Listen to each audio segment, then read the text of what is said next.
Taniqli xonanda Rayhon Munisa Rizayeva haqida nimalar deganini ko'ring. Hozirgi videorolikimiz aynan shu haqda. Videoni oxirigacha tomosha qiling. Kanalimizni ilk bor ko'rib turgan bo'lsangiz, videoga like bosishni va kanalimizga obuna bo'lishni unutmang. Xonanda Rayhon G'aniyeva Intervyu TV ko'rsatuvining navbatdagi sonida mehmon bo'ldi. Suhbat davomida boshlovchi undan xonanda Munisa Rizayevaning qo'shiqlarini tinglab turasizmi? So'nggi qo'shig'ini eshitdingizmi deya so'radi.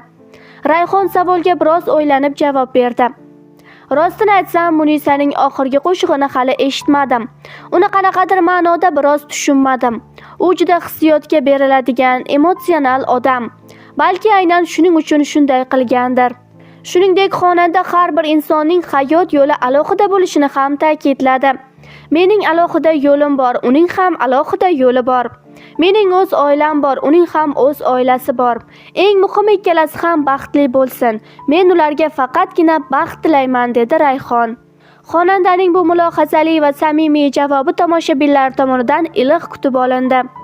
Kanalimizni ilk bor ko'rib turgan bo'lsangiz, videoga like bosishni va kanalimizga obuna bo'lishni unutmang.